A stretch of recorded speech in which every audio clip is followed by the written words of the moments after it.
and we'll start with Wes Brown. Hey, Coach. Congrats on another signing day here. I guess what are your main takeaways from the class? Obviously, it seemed like a smaller group than normal. And I guess what's your reflection of bringing in high school players versus the portal here in the future? I mean, I've been on the record of saying last year, again, due to where we were as a department, we made the decision to build our recruiting class a year ago with high school guys. And if you look at the success some of those young players had and value they created for themselves and for our program this year, the last year's class, and it was a big one for high school, is the foundation of kind of the next step for Maryland football. But what I like most about this one is 10 of the 16 guys that we signed, and it's a smaller class of high school guys because of the amount of freshmen and young players we had play significant roles for us this year. But what I like most about it is of the 10 of the 16 are from the DMV area. We also dipped into some really talent-rich states that are known for football: Georgia, Texas, Ohio, Pennsylvania, for some guys. 11 of the 16 will be early enrollees, which allow us to start the process of their development immediately. And so to me, those are the things that really jump out. I also think as you look and see compared to, I think we signed 26 high school guys a year ago or somewhere in that number, 16 for this year, that we still have some work to do that will be handled through the portal to maybe replace some of the depth, what I call the middle 60 of our team. And I'm excited about that part. That's the next transition for us is as we close the book on the high school signees for this signing period. Our intentions now go to the portal as well as retaining our current roster. All right, we'll go to Wayne Viner next. Wayne. Coach, congratulations on a great class. Can you lead us through your day? Was it celebratory? When did these acceptances come in, and what was the room like when you got the one for Zion Ely? You know what? Recruiting now, the way it's been, Wayne, it's almost like you're relieved when it happens because there's so many things happening behind the scenes that the business side of recruiting, unlike in years past before this new landscape has kicked in, where the energy level, but most of the work is done on the front end now. And it's almost like anticlimactic because of all of the work and all of the energy put into just getting to this point. It's always special when pen goes to paper, and today to see the guys that we've worked really hard on the last 4 years, because most of these recruiting cycles aren't just 1-year deals. To see these guys, I think it shows the character of this class. They're coming into a program that maybe didn't have the success that we all envisioned. We did not meet the standard. We did not meet our expectation. And to see that these guys still see through all of those things, that this program has an opportunity to be something special because of them coming here. Those are the type of kids I love to recruit. When is the first time they're all going to get together, or does that happen in this recruiting cycle? It's a little different because one, some guys will be here early, mid-year. Some guys won't be here till June. Obviously, we still have more work to be done with the recruiting and the portal, as well as our next signing day. I think that's in February.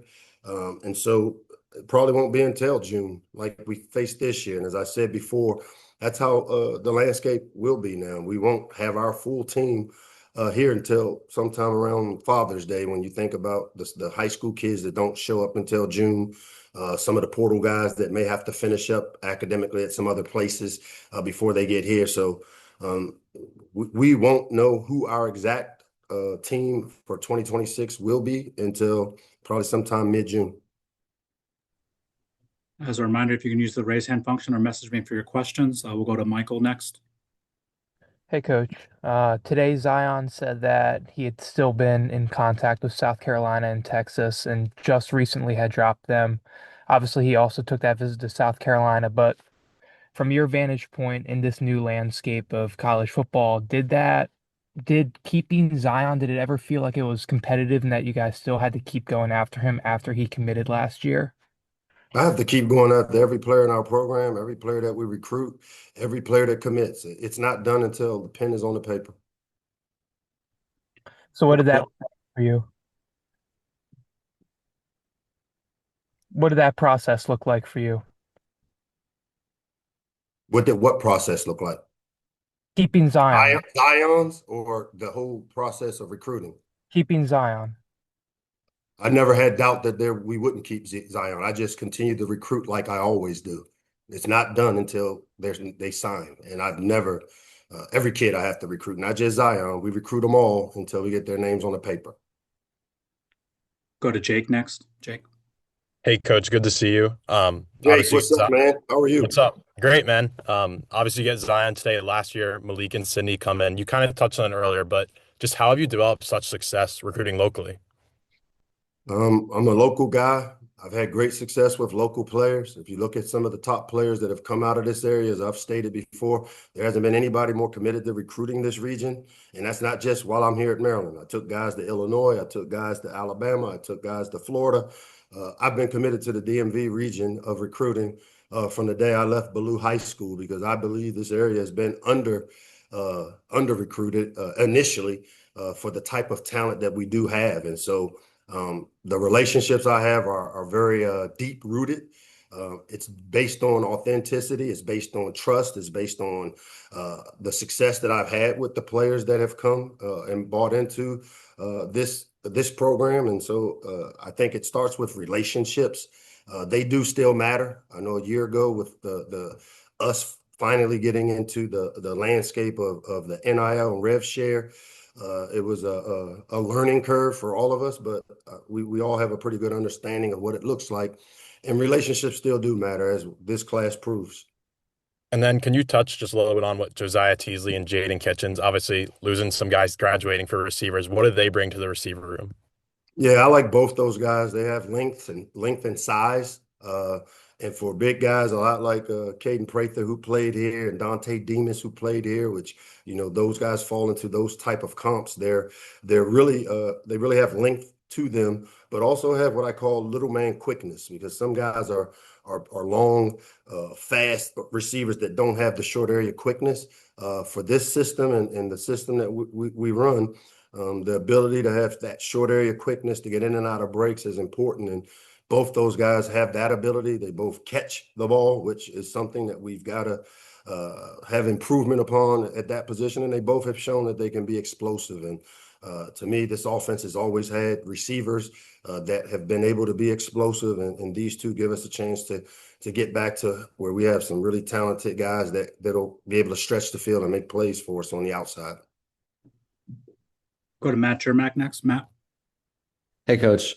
I Matt, wanted what's to up? ask, how you doing? I wanted to ask, when Jim Smith published that letter supporting you, he also talked about the additional resources that he was going to be providing for the program. Did those resources influence this cycle at all? Have they influenced things yet, or is that something that will be seen later? No, I mean the resources that Jim has committed to Maryland football. Of course, they played a huge role in this class. The fact that we didn't sign 30, 25 high school guys, which leaves us room to go maybe fill some of the needs we have with guys that have a little experience. This past year, most of our depth came from freshmen. The one area of our team we felt like we needed to improve was the middle 60. We believe in a 20-60-20 model where your top 20% of your team do 80% of the work, but that 60% group is the group that this year, because of the lack of depth, that really showed up, and young players were thrust into roles maybe that they weren't physically, more than the ability-wise, able to have the efficiency and success at. And so because of the resources that we have being allocated allows us now to maybe fill some of these voids this class with some experienced players that we've done a really good job in the portal. If you look at the guys that have come in, played early, had success, and been able to move on to the next level. Back to Wes Brown. Yeah, Coach. Obviously, recruiting rankings are kind of a bit tipped towards the quantity that schools bring in, and not necessarily the quality per recruit. But you guys rank in the top 25 as of right now in terms of average recruit ranking. What was the process like for you guys in identifying, locking down, and bringing in some of these guys? Was it really a pick of, the right guys, the right fit, and just quality, or just trying to, fill the needs and fill the positions? I mean, we have a roster makeup of what our roster has to look like, and we're very disciplined in terms of staying within those. We know how many offensive linemen we need to have in our program to run our systems. We know how many receivers, we know how many D linemen. And so a lot of the decisions made on who we sign and how many high schools compared to how many portal guys we take is based on supply and demand and what we need. And so um, our process for evaluating has been really, really good. We've been able to evaluate talent, as been shown by some of the guys that have come through this program, whether it be high school guys or portal guys. So the evaluation process doesn't change. It didn't change. It's, if anything, I think we've enhanced it. Bringing Gerald Dixon back and pairing him with Mercy Fillets, who are two of what I call the most impressive evaluators in terms of, Mercy running the high school side of it, Smoke dealing with the portal side of it. Those guys, and their experience and their evaluation, our coaches, the roles they play. And again, I want to thank all the coaches and staff for the work that they put in. And again, a small class that's going to be a transformational class and one that I'm really, really excited about. We have time for just a couple more. We're going to go back to Wayne. Coach, with the season is being technically over, what's the schedule for the kids? Does weight training continue? And then after break, when do the existing players come back on campus and get started on the 26th season? Well, the 26th season started for us, Wayne, the minute the zeros hit the clock, and I got done with the press conference that I had up there at Ford Field. And right now we're in the process of doing our end of the year meetings where each player is meeting with their position coaches. I'm evaluating my coaching staff. I've gotten the end of year evaluations of the coaches from the coordinators, and we're all in the process now that we've gotten the signing day behind us. We're in the process of getting with our players, meeting with them on the things that they have done well and the things that they need to improve upon, and as well with the coaches, as well as me meeting with Jim and Diana, my bosses, to go through our end of year quality control here over the next couple of weeks. One of the things we will do is, through our ability to still do some things with them, I plan on, again, the football part starts now. We'll have quarterback school, running back school, DB school. We'll start teaching the game of football from the embryo stage like we always do, but it'll start a lot earlier now than maybe what it was a year ago, where we kind of gave them some time off. They went home and they came back and we didn't get started until they got back in January. We're going to use this time up and through the start of final exams to continue to develop a very inexperienced team that now has gained some valuable experience, some valuable lessons that I think will allow us to see this thing transform. We're going to take our last two, Ben Messinger and then Ahmed. Hi, Coach. Obviously, Zion is one of your first five recruits, five-star recruits in the last few years. Just can you talk about what you're most impressed with his game, and also what do you think he could bring to your team next season? I mean, I think anytime you recruit a guy that has the ability to affect the game on defense, we saw with guys like Zaire Mathis, Sidney Stewart, even C.J. Smith, young players that really contributed and created value as pass rushers, as dynamic guys that are what we call game plan wreckers. And, Zion fits into that mold. And to look and say, hey, to add another piece to our defense, which – I think the Big Ten stuff came out today, and if you look at our all-conference list, a lot of defensive players, young defensive players, were on it. And to be able to add a player of Zion's caliber, his pass rush ability, the ability that I think he has to put on the size and weight and still maintain dynamic athleticism, the versatility. I mean, I've seen the kid play running back. I've seen him play receiver. I've seen him do a lot of things, which I guess shows the athletic ability of a guy like him. And, I've been around here a long time and I've had chances to see the Sean Merrimans and to see the Yannick Ngakwe's and to see what Zaire and Sid did this year as disruptors on the defensive side of the ball. And I think what you'll see out of Zion is that type of ability, that type of value created, and that type of playmaking ability on the defensive side of the ball. Ahmed. Hey, Coach. Wanted to ask you about, great to see you. Wanted to ask you about Nathan Bernhardt. I know he came in. He had mentioned Coach Keefe was kind of evaluating him, came out to watch him throw. I know he came on his official visit late and said, once he got the green light, he was all in. But just kind of from your perspective, what kind of stuck out about him in the evaluation process? And what do you think that he kind of adds a certain dynamic to the quarterback room? Yeah, obviously one, understanding our landscape. And when you play a freshman quarterback, which I've been a part of, I was there at Bama when Jalen started as a freshman, and we lost the whole quarterback room because the true freshman was a starter. Being able to add what we would call a quarterback like Nathan, who, if you look at his build, his size, very similar to that of Malik. Got great length, athletic ability, football, basketball guy, throws it well. Derek Keefe wasn't the only guy to see him throw. Pep Hamilton went up and had an opportunity to evaluate him as a thrower. Was committed to App State, and we knew a lot about him. Sam Monachino, who's one of our young assistant coaches on our staff, was there and had a chance to get to know him as well. So he came very well evaluated, and because of the comparable size and athletic ability to that of our starter, Malik, to add a guy like him to our roster, expecting that we will probably lose some guys from that position group.